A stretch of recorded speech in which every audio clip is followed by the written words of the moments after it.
प्रभु यीशु मसीह के मीठे नाम में आप सबको सलाम।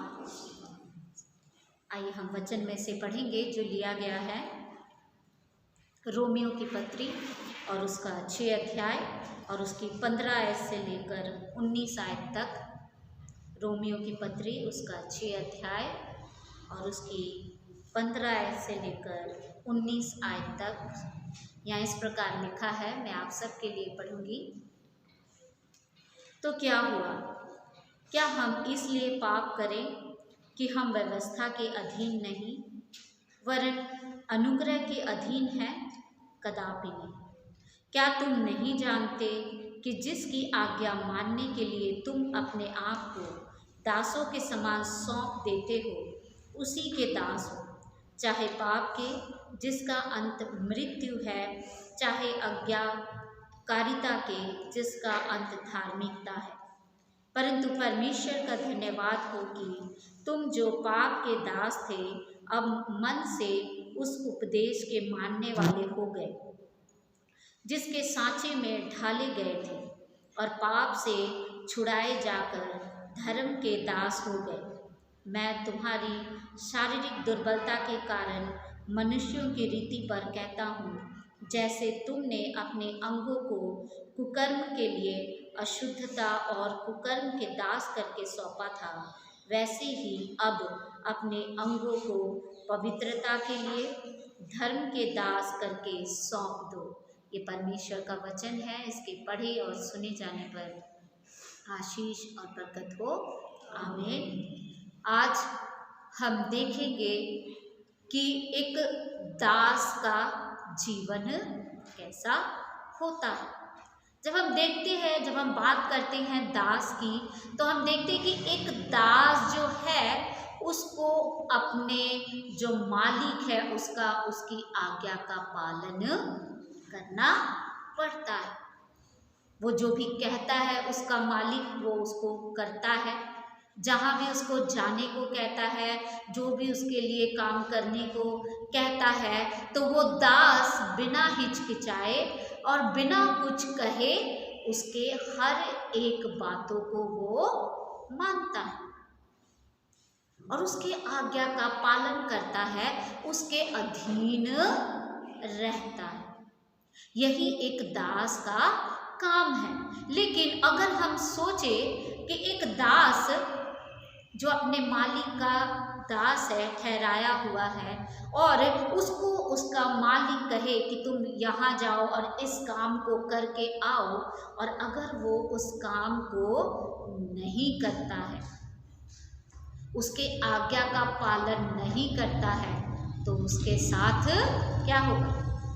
उसके साथ ये होगा कि उसका मालिक उससे नाराज हो जाएगा और उसको उस काम से निकाल देगा। कोई नया दास ढूंढ कर लाएगा जो उसके आज्ञा का पालन करे, जो उसकी बातों को माने, जो उसके अधीन में रहे।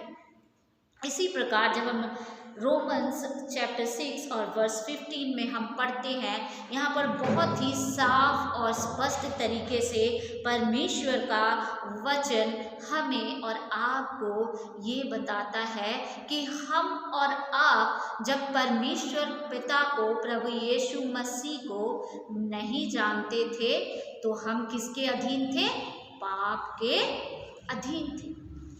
हम पाप के दास थे, हम पाप के दासियां थे, और हम उसमें इस तरह से जकड़े हुए थे, इस तरह से फंसे हुए थे कि पाप हमसे जो कराता था हम वो करते थे। और हमें पता है कि पाप क्या है? प्रभु का आज्ञा का उल्लंघन करना ही पाप है।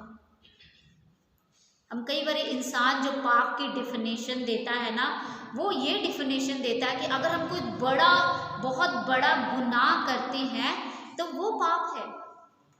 चाहे वो बहुत बड़ी चोरी हो गई या किसी का खून हो गया या हमने किसी के विरुद्ध कुछ और भी गवाही दे दी, तो वो पाप है। लेकिन परमेश्वर का वचन हमें पाप की जो परिभाषा देता है, पाप की परिभाषा है कि जिस बात का हम उल्लंघन करते हैं, जो हमारे प्रभु को अच्छा नहीं लगता है, चाहे वो छोटी बात हो चाहे वो बड़ी बात हो, वो सब कुछ पाप ही है।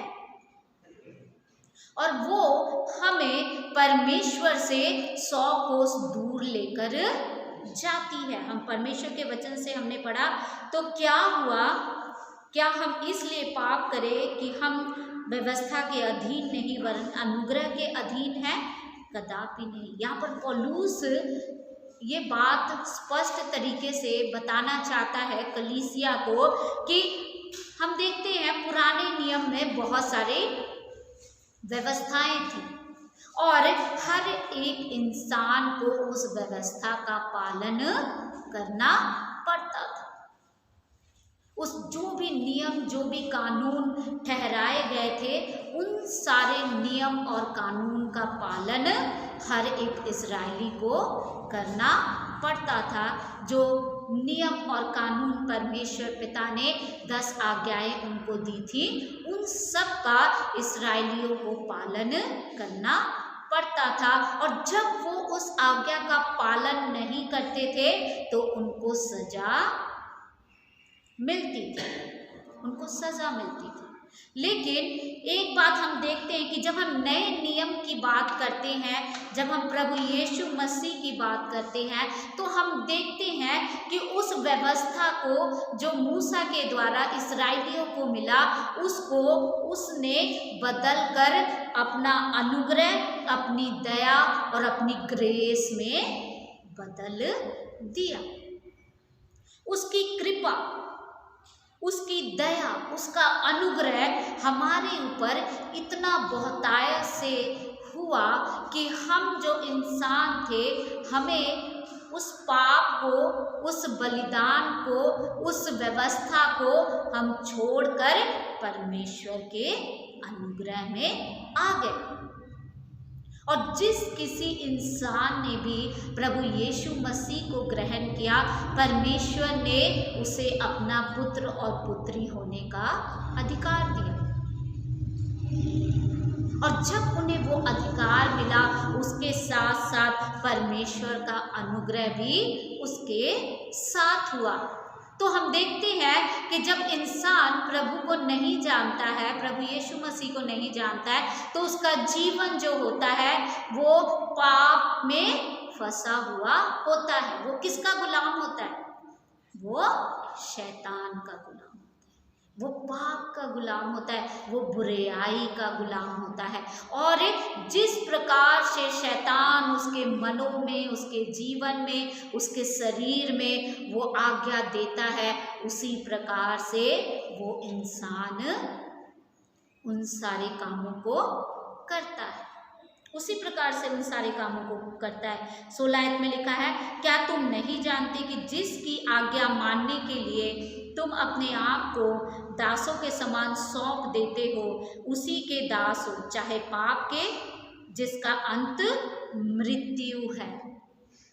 परमेश्वर का वचन साफ और स्पष्ट तरीके से हमें और आपको बताता है, जिसको हम अपना जीवन सौंप देते हैं, जिसके रास्ते पर हम चलते हैं, जिसके आज्ञा का पालन हम करते हैं, वो ही हमें बताता है कि हम किसकी ओर हैं। अगर हम पाप करते हैं, अगर हम बुराई करते हैं, बुरे काम करते हैं, बुरे सोच रखते हैं, बुरे विचार अपने मन में लेकर आते हैं और उन सारे कामों को हम अगर अपने जीवन से करते हैं, तो इसका मतलब है कि अभी भी हम और आप उस पाप के, उस शैतान के दास बने हुए, अभी भी हम उसके हैं। क्योंकि हमारे अंदर परमेश्वर का वो प्यार, हमारे अंदर परमेश्वर का वो अनुग्रह जो उसने बहुतायत से हर एक इंसान को दिया, वो नहीं है। क्योंकि जो इंसान जिसको प्यार करता है वो उसकी आज्ञा का पालन करता है। एक दास अपने स्वामी को आज्ञा का पालन तब करता है जब वो उससे प्यार करता है, उसके अधीन रहता है और जो भी कुछ वो कहता है वो उसको करता जाता है। लेकिन अगर उसके स्वामी के प्रति उसका आदर नहीं है, उसके स्वामी के प्रति उसका प्यार नहीं है, तो वो अपनी मनमानियां ही करते रहता है। और इसीलिए परमेश्वर का वचन हमें कहता है कि हम क्या करते हैं, जब बुराई करते हैं, बुरे सोच दिमाग में लाते हैं, बुरे काम करते हैं, तो हम अपना जीवन किसको सौंप रहे हैं? हम अपना जीवन उस पाप को सौंप रहे हैं, उस शैतान के हाथों में अपने जीवन को दे रहे हैं, जो हमारे जीवन को नाश, मृत्यु और एक ऐसा जीवन हमें देगा जो दुखों से, कष्टों से और परेशानियों से भरा रहेगा, इस संसार में भी और अनंत जीवन में भी, जो परमेश्वर हमारा देना चाहता है हमें और आपको। और वो हमें पता है वो कौन सा है, वो है नरक की आग। नरक की आग जो इंसान को हर वक्त, हर समय जलाती और तड़पाती रहती है। लेकिन परमेश्वर का वचन कहता है, चाहे आज्ञाकारिता के जिसका अंत धार्मिकता है, परंतु परमेश्वर का धन्यवाद हो कि तुम जो पाप के दास थे अब मन से उस उपदेश के मानने वाले हो गए हो। हालेलुया। परमेश्वर का वचन कहता है कि जो इंसान पाप में था, परमेश्वर ने अपना पवित्र लहू देकर उनको खरीद लिया, उनको अपना दास बना लिया, उनको अपनी ओर लेकर आ गया, उनको अपनी ओर लेकर आ गया। जिस समय, जिस पल हमने ये डिसाइड किया कि हम अपना जीवन परमेश्वर पिता के वचन के अनुसार जिएंगे, हम अपना जीवन परमेश्वर पिता के हाथों में समर्पित करेंगे और हम उस दिन से हम परमेश्वर के हो गए। उसने हमारे पापों को, जो हमसे जाने अनजाने में हुआ था और जो हम शैतान के दास थे, पाप के दास थे, बुराई के दास थे, उन सब को मिटाकर, धोकर हमें श्वेत वस्त्र पहनाकर अपने ओर लेकर आ गया, हमें अपनी ओर वो लेकर आ गया है। अगर हम बात करें कलीसिया की, तो हमारा परमेश्वर पिता अपनी कलीसिया को बहुत प्यार करता है, बहुत प्यार करता है। और जब वो अपनी कलीसिया को बहुत प्यार करता है, उसके लिए यहाँ तक कि उसने अपना इकलौता पुत्र भी दान कर दिया कि वो उसके लिए बलिदान होकर उन्हें नया जीवन दे, उन्हें आशीषें और बरकतें दे, उन्हें अनंत जीवन का अधिकारी बनाए। तो हम जो इंसान हैं, हमें भी चाहिए कि जो अनुग्रह हमारे ऊपर हुआ है, उस अनुग्रह को हमारे हाथ से हम जाने ना दे, जाने ना दे उस अनुग्रह जो हमारे ऊपर हमारे परमेश्वर पिता ने किया, क्योंकि उसने हमारे ऊपर विश्वास किया और उसने हमें उस पाप से निकाल कर अपनी ओर लेकर आया, अपना दास बनाया कि हम उसके आज्ञा का पालन करें। और जब हम बाइबल को पढ़ते हैं तो उसमें लिखा है कि कोई भी दास दो स्वामियों की सेवा नहीं कर सकता है। कोई भी इंसान एक अगर नदी पार करना चाहता है तो वो दो नाव पर सवार होकर वो नदी पार नहीं कर सकता। उसका हर्ष यही होगा कि वो डूब ही जाएगा, वो डूब जाएगा, ना वो इधर का होगा और ना वो उधर का ही होगा, उसका जीवन व्यर्थ हो जाएगा। हम बोलते हैं ना कि एक कहावत है ना कि घर का कुत्ता ना धोबी का ना घाट का, ऐसे कुछ बोलते हैं ना। तो हमारा जीवन भी वैसा ही हो जाएगा, न घर का ना घाट का, ऐसा हो जाएगा हमारा जीवन। इसीलिए परमेश्वर पिता ने हमें और आप आपको जो अनुग्रह दिया है, जो कृपा हमारे ऊपर हुई है, उसका हम बहुतायत से इस्तेमाल करें, परमेश्वर की महिमा में अपने जीवन को लेकर आए, परमेश्वर के लिए अपने आप को खड़ा करें। क्योंकि हम अगर 18 आयत को पढ़ते हैं, वहां पर लिखा है, और पाप से छुड़ाए जाकर धर्म के दास हो गए। मैं तुम्हारी शारीरिक दुर्बलता के कारण मनुष्यों की रीति पर कहता हूँ, जैसे तुम अपने अंगों को कुकर्म के लिए अशुद्धता और कुकर्म के दास करके सौंपा था, वैसे ही अब अपने अंगों को पवित्रता के लिए धर्म के दास करके सौंप दो। पहले हमने अपने मन से पाप किया, अपने जीवन से पाप किया, कई बार हमने अपने शरीर से भी पाप किया। लेकिन अब जब हमें परमेश्वर पिता ने चुन लिया है, अपनी संतान बना लिया है, अपना दास बना लिया है, तो हमारी ये रिस्पॉन्सिबिलिटी बनती है कि हम अपने शरीर से उसकी आराधना करें, अपने शरीर से, अपने अंगों से परमेश्वर की स्तुति करें। क्योंकि जब हम परमेश्वर के भवन में आते हैं ना, तो कई बार हम तालियां बजाते हैं, कई बार हम अपने हाथों को उठाते हैं, और कई बार झूमकर और उसकी आराधना हम करते हैं। और जब हम अपने दिल से, अपने मन से और अपने जीवन से, अपने अंगों से हम उसकी आराधना और उसकी प्रशंसा करते हैं और अपने जीवन को परमेश्वर के वचन के अनुसार बिताते हैं, तो हमारा परमेश्वर पिता हमें आशीषों से और बरकतों से भरता जाता है। वो क्यों भरता जाता है?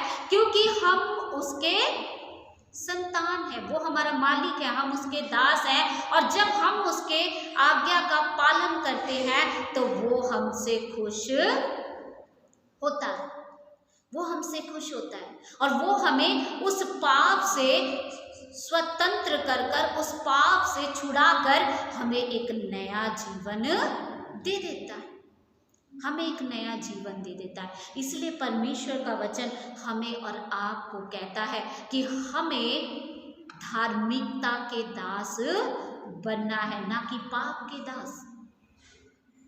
क्योंकि अगर हम पाप के दास बनेंगे तो हमारा यहाँ भी बुरा ही होगा, और जब हम जाएंगे जो अनंत जीवन की आशीषें परमेश्वर पिता ने रखी है वो भी हमें नहीं मिलेगी, उस नरक की आग में हमें जलना होगा। लेकिन हम देखते हैं कि इंसान जो है, कई बार हम देखते हैं कि वो सब कुछ जानता है, उसे सब कुछ पता है कि उसके लिए क्या अच्छा है और क्या बुरा है, लेकिन वो सब कुछ जानते हुए भी वो उस कामों को फिर भी करता है। हम अपने मुंह से ये अंगीकार तो करते हैं कि हम प्रभु यीशु मसीह के हैं, प्रभु यीशु मसीह ने हमें अपने लहू से धोकर पवित्र किया है, शुद्ध किया है, और हम उसके दास हैं, हम उसकी सेवा करते हैं, हम उसके संतान हैं और हम उसके वचनों पर चलते हैं। लेकिन जब बात आती है प्रैक्टिकल जीवन की तो बहुत कम लोग उसमें दिखते हैं कि वो सच्ची में परमेश्वर के दास कहलाए। क्योंकि हर एक इंसान को पता है जो प्रभु यीशु मसीह को ग्रहण किया है, या हम देखते हैं इस संसार में रहते हुए भी हम देखते हैं कि ये हमारे बड़े, हमारे बुजुर्ग और बहुत सारे लोग समझाते रहते हैं कि कभी किसी की बुराई ना करो, कभी किसी का बुरा ना करो। लेकिन हम क्या करते हैं? हम सोचते हैं कि इसकी चुगली हम कर लें तो इसके साथ मेरी दोस्ती हो जाए, इसकी बुराई हम कर दे तो मुझे ये चीज मिल जाएगी, या मैं इसका साथ दे दूं चाहे वो गलत ही क्यों ना है तो मुझे इतने सारे पैसे मिल जाएंगे। जो गलत काम है हम जानते हैं कि ये मेरे लिए गलत है, और फिर भी हम प्रोत्साहन देते हैं और हम वही कामों को करते हैं जो हमें उस परमेश्वर के दास को छुड़ाकर हमें शैतान का दास बना देता है। हम फिर भी उस काम को करना पसंद करते हैं। लेकिन एक बात याद रखें, जिस पल हम ये सोचकर ये काम करते हैं, उसी पल ही शैतान हमें घेर लेता। कई बार मैंने बहुत जन से सुना कि शैतान ने जी मेरे जीवन में ये काम कर दिया, शैतान ने मुझसे करा दिया। लेकिन मैं आपको एक बात बताना चाहती हूँ, शैतान आपका कुछ भी नहीं बिगाड़ सकता, क्योंकि हमें पता है कि शैतान कमजोर है, शैतान हराया गया है, लेकिन हमारा परमेश्वर पिता विजयी है। हमारा प्रभु यीशु मसीह क्रूस पर चढ़कर अपनी जान कुर्बान कर वो विजयी हो गए, वो मृत्युंजयी हो गया, क्योंकि वो तीसरे दिन जी उठा और उसने शैतान को हरा दिया। हालेलुया। तो हम उस परमेश्वर के दास दासियां हैं, हम उस परमेश्वर के मानने वाले लोग हैं, लेकिन हम कहते हैं कि जी मुझे शैतान ने करा दिया। उसका कोई भी अधिकार नहीं है आपके जीवन में। लेकिन जब हम परमेश्वर के आज्ञा का उल्लंघन कर कर एक कदम आगे बढ़ाते हैं, उसी समय शैतान हमें आकर दबोच लेता है, उसी समय शैतान आकर हमें दबोच लेता है। इसमें गलती हम देखते हैं शैतान की नहीं है, इंसान की गलती, और हम दोष उसको देते। गलती हमारी है कि हम अपने विश्वास को कमजोर कर देते हैं, हम अपने परमेश्वर को भूलकर हम उस बुराई का साथ देना ज़्यादा पसंद करते हैं। हम अपने परमेश्वर के आशीषों को, उसके बरकतों को छोड़कर हम इस दुनिया की चीज़ों को पाना ज़्यादा पसंद करते हैं, और जिसके चलते ही तो हम फंस जाते हैं, जिसके चलते ही तो हम उस पाप के दास बन जाते हैं। उसने हमारे और आपके लिए अपनी जान कुर्बान कर दी कि हम उसकी ओर आ जाएं। वो हमें अपने लहू से खरीद लिया, लेकिन हम इंसान क्या करें, उसके लहू का, उसके प्रेम का निरादर हम करते हैं। हम निरादर कर कर हम उसको छोड़कर, जो वो हमें पकड़े हुआ है, जो हमें जकड़े हुआ है, अपने पंखों तले हमें छिपाए हुआ है, वहां से हम निकलकर आगे चले जाते हैं, आगे चले जाते हैं। मेरे दादाजी थे, मुझे एक स्टोरी सुनाया करते थे, और आज मुझे वो याद आ गया कि वो कहते थे कि पक्षी थी, बहुत सारे पक्षी जंगल में होते हैं, और जो चिड़िया पकड़ने वाला होता है वो क्या करता है, पहले दाना डालता है, पहले वो दाना डालता है, और उसके बाद वो क्या करता है, उस पर जाल बिछा देता है, उस पर जाल बिछा देता है कि जो चिड़िया है उसमें फंसेंगी तो मैं उनको पकड़कर ले जाऊंगा। लेकिन वहाँ पर एक जो जंगल का राजा था, उसने उन चिड़ियों को, उन जानवरों को समझाया था कि बहेलिया आएगा। बहेलिया मतलब जानवर पकड़ने वाला, चिड़िया पकड़ने वाला और पकड़ने वो आएगा, दाना छीटेगा या फेंकेगा, डालेगा, दाना डालेगा और जाल बिछाएगा। लालच मत करना, नहीं तो तुम फंस जाओगे। कहता था लालच मत करना, नहीं तो तुम फंस जाओगे। और उन्होंने इस प्रकार से सारे पक्षियों को, सारे जानवरों को वो रटा दिया था, उनके दिमाग में पूरी तरह से भर दिया था कि बहेलिया आएगा, दाना डालेगा, जाल बिछाएगा, लालच मत करना, नहीं तो फंस जाएगा। और उन्होंने अपने दिमाग में इस बात को डाल लिया था और उसको पूरा रट लिया था। लेकिन उन्होंने एक गलती कर दी थी, और जिसके चलते वो जो बहेलिया था उनको पकड़ के ले गया, क्योंकि उन्होंने उसको बस रटा ही था, अपने दिमाग में बैठाया नहीं था। इसलिए वो बोलते रहते थे, लेकिन जब बहेलिया आकर दाना डालकर जाल बिछा देता था तो उसमें जाकर वो चुभने लगते थे और वो फंस जाते थे और वो उनको पकड़कर ले जाता था।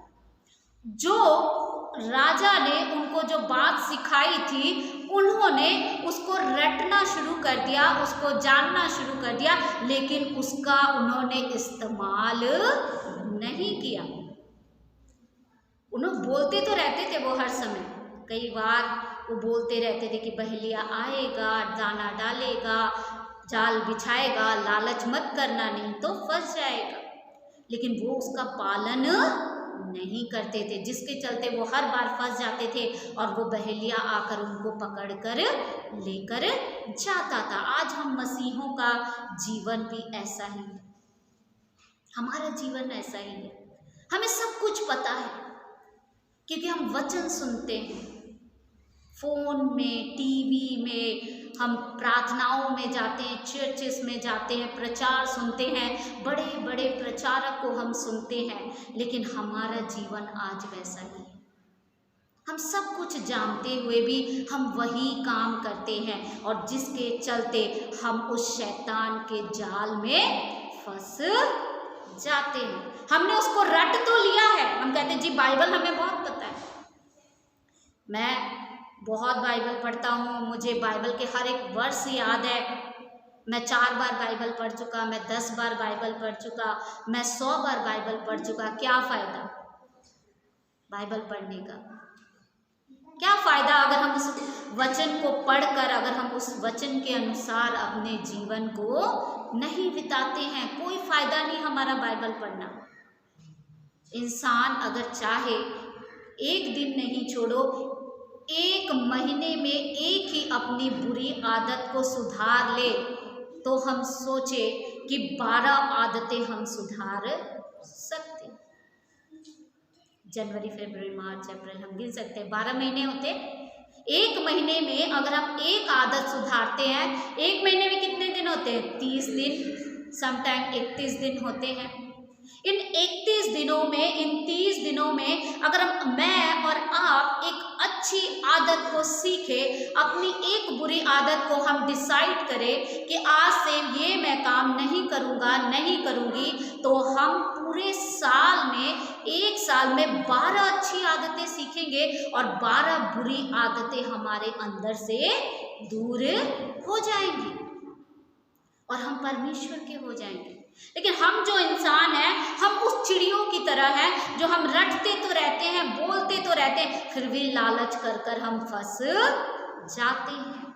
लालच पैसे का, लालच पोजीशन का, लालच पावर का, लालच धन दौलत का, लालच शोहरत का, लालच प्रॉपर्टी का, ये सारी चीजें आज इंसान को बिगाड़ कर रख दी है और परमेश्वर के दास से हटाकर उस शैतान का दास बनाकर रख दिया। और एक बात याद रखें कि जो शैतान की बातों का पालन करता है वो यहाँ भी दुख उठाएगा और वो नरक के कुंड में डाला जाएगा।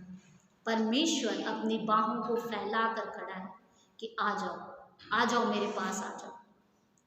लेकिन हम और आप, ये हमारे ऊपर डिपेंड करता है कि हम क्या करते हैं, हम किसकी तरफ जाते हैं, हम किसका दास बनना चाहते हैं। क्या हम परमेश्वर के दास बनना चाहते हैं कि या हम उस शैतान का दास बनना चाहते हैं जो हमसे पाप कराता है, बुराई कराता है, बुरे काम कराता है। आज हमें और आपको इस वचन के द्वारा हमारा परमेश्वर पिता कहता है कि हमें आज सेलेक्ट करना है, हमें आज देखना है कि हम किसकी ओर हैं। अगर हम परमेश्वर को अपना मालिक बनाते हैं, अपना स्वामी बनाते हैं, अपना जीवन उसको समर्पित करते हैं, तो वो हमें अनंत जीवन का अधिकारी बनाएगा क्योंकि वो हमसे प्यार करता है। लेकिन अगर हम अपने जीवन को शैतान के हाथों में समर्पित करते हैं, क्योंकि वो धोखेबाज है, वो आपको धोखा देगा, आपको बुरा करेगा और आपको उस नरक के कुंड में डाल देगा, तो हमें परमेश्वर का वचन कहता है कि तैयारी अभी से कर लो, संभल जाओ। रोज रोज परमेश्वर का वचन हमें बताता रहता है, क्योंकि जब हम सुबह उठते हैं ना, सबसे पहले हम क्या खोलते हैं? मोबाइल खोलते हैं। और जब हम मोबाइल खोलते हैं उसी समय हम डिसाइड करते हैं कि हमने क्या देखना है, हमने पाप की तरफ ध्यान देना या हमने परमेश्वर के वचन की तरफ ध्यान देना। तो हम क्या करते हैं, कई तो कुछ आलतू फालतू चीज़ें देखने लगते हैं, कई परमेश्वर का वचन किसी को मैसेज आता है और वो पढ़ते हैं और वो परमेश्वर के नाम को धन्यवाद देते हैं। तो सुबह का उठना और रात का सोना तक हमें डिसाइड करना है कि हम किसकी ओर हैं। क्या हम परमेश्वर की ओर हैं या हम शैतान की ओर हैं? क्या हम परमेश्वर के दास हैं या हम शैतान के दास हैं? ये हमें देखने की ज़रूरत है और अभी से हमें अपने जीवन को तैयार करने की ज़रूरत है। परमेश्वर को कहें कि प्रभु मैं आपका दास बनना चाहता हूँ। परमेश्वर को कहे प्रभु मैं अपने बुरे आदतों को, बुरे कामों को छोड़ना चाहता हूँ और आपके हजूरी में आना चाहता हूँ। परमेश्वर हमें और आपको हिम्मत, ताकत और सामर्थ्य देगा कि हम उसकी ओर आ जाए। वो हमें अपने लहू में धोकर श्वेत करने के लिए तैयार है। आप अपना एक हाथ तो उसके लिए बढ़ाएं। जब आप एक हाथ उसके लिए बढ़ाएंगे, वो अपने बाहों में हमें थाम लेगा और हमें आशीषों और बरकतों से भरता जाएगा। तो परमेश्वर पिता इस वचन के द्वारा हम सभी को आशीष और बरकत दे। आमीन। आइए हम दुआ में अपने सिरों को झुकाएंगे और दुआ में जाएंगे। दयालु पिता परमेश्वर, हम आपके बहुत बहुत धन्यवादी हैं पिता कि आपने हमें चुन लिया। प्रभु यीशु आपका बहुत बहुत धन्यवाद। दयालु पिता परमेश्वर, हम उस जीवन में अंधकार के दास थे, वो हमें जकड़ा हुआ था जंजीरों से, हमसे पाप करवाता था, हमसे बुरे काम करवाता था। लेकिन एक दिन ऐसा हुआ कि आप हमारे जीवन में आए और पिता परमेश्वर अपने पवित्र लहू से प्रभु जी हमें धोकर, हमें श्वेत वस्त्र पहनाकर अपने दास और अपनी दासियां बना ली। प्रभु यीशु हम आपका बहुत बहुत धन्यवाद करते हैं पिता। पवित्र आत्मा आपका धन्यवाद हो कि हर वक्त, हर पल, हर क्षण, हर घड़ी आप हमारी अगुवाई करते हो मेरे राजा यीशु। जब आपके हजूरी में हम अपने जीवन को समर्पित करते हैं, आप हमें उस मुर्गी के तरह जो अपने बच्चों को पंखों तले छिपा लेती है, आप भी हमें छिपा लेते हो यीशु। हम आपके बहुत बहुत धन्यवादी हैं कि आपने अपना दास, अपनी दासियां बनाए, चुनकर हमें खड़ा किया प्रभु। और प्रभु हम प्रार्थना करते हैं कि अपनी हिम्मत दो, अपनी ताकत दो पिता परमेश्वर, कि हर एक बुराई जो हमें आपसे दूर ले जाती है पिता, उसे हम यीशु मसीह के नाम से नष्ट करने वाले हो। हर एक लालच प्रभु जी जो हमें आपसे दूर लेकर जाती है प्रभु, हम उसको यीशु के नाम से छोड़ सके। हर एक पिता परमेश्वर वो बुरे सोच जो हमें आपसे दूर लेकर जाती है प्रभु, हम उसको यीशु के नाम से त्याग सके पिता। और प्रभु अपनी आत्मा की अगुवाई में प्रभु जी हमें चलाओ। दयालु पिता परमेश्वर आपके हजूरी में आते हैं और प्रार्थना करते हैं प्रभु जी, खास करके हमारी बहनों के लिए पिता, हर एक को आशीष और बरकत देना प्रभु। हमारी कलीसिया के लिए पिता, हर एक को आशीष और बरकत देना पिता। शैतान की चाल से प्रभु जी हर एक को संभालना। शैतान के पिता परमेश्वर बुरे प्लान्स को यीशु के नाम से नष्ट कर कर प्रभु अपने बच्चों को पिता परमेश्वर सलामती से रखना पिता।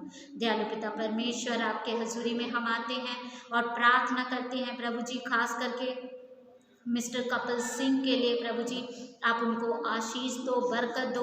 उनके शरीर के दर्द, चोट, परेशानियों को प्रभु यीशु मसीह के नाम से दूर करो प्रभु जी। दयालु पिता परमेश्वर आपके हजूरी में हम आते हैं और प्रार्थना करते हैं मेरे महान परमेश्वर पिता, बेटी मनु को आप छू लो पिता परमेश्वर और उस बच्ची को भी चंगाई दो। प्रार्थना करते हैं मेरे महान परमेश्वर पिता, मिस्टर सुनील और उनके परिवार पर आप अपनी रहम, आप अपनी दया और आप अपनी कृपा भरी दृष्टि बना के रखो प्रभु। प्रार्थना करते हैं प्रभु भाई मैनेजर के लिए प्रभु जी, उसको भी छू के चंगा करो प्रभु। उसके भी पैर के हर एक तकलीफ को, हर एक परेशानी को दूर करो प्रभु जी और उसे भी चंगाई दो, क्योंकि आपके कूड़े खाने से हमें चंगाई मिली है पिता। और हम प्रार्थना करते हैं पिता कि यीशु के नाम में सामर्थ है और जब यीशु का नाम किसी के जीवन में आता है वो चंगाई पाता है, वो सामर्थ पाता है पिता। प्रभु हम आपके धन्यवादी हैं हमारी कलीसिया के लिए प्रभु। जो पिता परमेश्वर आपने हमें दी है पिता, हर एक को आशीष और बरकत देना। हर एक परिवार में प्रभु जी अपनी सलामती बना के रखना। हर एक का परिवार आपके आशीषों में, आपके वचनों में, आपके अनुग्रह में आगे बढ़ता जाए। शैतान की चालों से, शैतान की पिता परमेश्वर परीक्षाओं से उन्हें बचाना और अपने अनुग्रह भरी दृष्टि में बनाए रखना पिता। दयालु पिता परमेश्वर, आपके हजूरी में हम आते हैं और प्रार्थना करते हैं प्रभु जी, खास करके हमारे बच्चों के लिए प्रभु। कलीसिया में जितने भी बच्चे उनके एग्ज़ाम चल रहे हैं प्रभु, हर एक को अक्ल, समझ, बुद्धि और ज्ञान देना पिता, कि वो अपनी पढ़ाई लिखाई अच्छी तरह से करें, अच्छे नंबर से पास हो और आपके पाक और पवित्र नाम को जलाल मिले पिता। दयालु पिता परमेश्वर, हम प्रार्थना करते हैं मेरे महान परमेश्वर पिता, हमारे बिशप साहब जी के लिए। हम प्रार्थना करते हैं हमारे पादरी साहबानों के लिए प्रभु जी, आप उनको आशीष और बरकत देना, उनकी सेवकाई में आपकी आशीष और आपकी बरकत बनी रहे। दयालु पिता परमेश्वर, रोज़े के दिनों में पिता परमेश्वर जगह जगह आपके बच्चे जब इकट्ठा होते हैं आपके भवन में प्रभु, हर एक के जीवन में आप बातचीत करो पिता, कि वो जान सके कि कितने दुख और कितने तकलीफ और कितनी परेशानियां आपने उनके लिए उठाई और उनको नया जीवन और अनंत जीवन दिया। प्रभु यीशु, हम प्रार्थना करते हैं पिता परमेश्वर, जो हमारे कलीसिया विदेश में है प्रभु जी, आप उनके भी साथ हो लेना। हर एक परिवार में अपनी सलामती, अपनी आशीष, अपनी बरकत बना के रखना। उनके काम काज में आशीष और बरकत देना। इस कोरोना वायरस को यीशु मसीह के नाम से ख़त्म करो प्रभु जी। हर एक लोग जो इन्फेक्टेड है पिता परमेश्वर, उन्हें यीशु के नाम से चंगाई दो पिता। प्रभु हम प्रार्थना करते हैं खास करके प्रभु मिसेस शिखा मैम के लिए प्रभु जी। प्रभु आप अपनी बेटी को छू लो प्रभु जी, यीशु के नाम से उनके शरीर के हर एक कमजोरी को, हर एक बीमारी को दूर करो मेरे महान परमेश्वर पिता। मिसेस रजनी को पिता आपके सामर्थ्य हाथों में रखते हैं, आप उनको भी छू के चंगा करो प्रभु जी। उनके भी शरीर की कमजोरियों, परेशानियों, बीमारियों को दूर करो पिता परमेश्वर। प्रभु हम प्रार्थना करते हैं ऑनलाइन जितने भी जन आपके हजूरी में जुड़ते हैं और पिता परमेश्वर जो भी इस वचन को सुनता है पिता, आप उनके दिलों में बातचीत करो पिता परमेश्वर, उनको पिता परमेश्वर अपना दास बनाओ। और जो भी शैतान के दास अभी भी बने हुए हैं पिता, जो उसके आज्ञा का पालन करते हैं पिता, उन्हें यीशु के सामर्थ्य नाम से आप खरीद कर प्रभु जी अपने लहू में पिता परमेश्वर उन्हें ले लो पिता, कि वो भी आपके दास हो, आपके परिवार में हो, आपके बच्चे हो और आपके पाक और पवित्र नाम को उनके जीवन के द्वारा जलाल, आदर और महिमा मिले। प्रभु हम आपके धन्यवादी हैं कि आपने हमारी प्रार्थना को सुना। सारी आदर, सारी महिमा हम आपको देते हैं। विनती उद्धारकर्ता प्रभु यीशु मसीह के नाम से मांगते हैं, आमीन। ऐ हमारे बाप, आप जो आसमान पर हो, आपका नाम पाक माना जाए, आपकी बादशाहत, आपकी मर्जी जैसे आसमान पर पूरी होती है ज़मीन पर भी। हमारे रोज़ की रोटी आज हमें बख्श दे, जैसे हम अपने कसूरवारों को माफ़ करते, हमारे कसूर हमें माफ़ करो। हमें आजमाइश में ना पड़ने दें, बल्कि बुराई से बचाओ, क्योंकि बादशाहत, कुदरत और जलाल हमेशा आपका ही है, आमीन। बाप, बेटा और पाक रूह के नाम से आमीन। आप सबको मेरा सलाम। परमेश्वर पिता आप सबको बहुत आशीष दें। Thank you.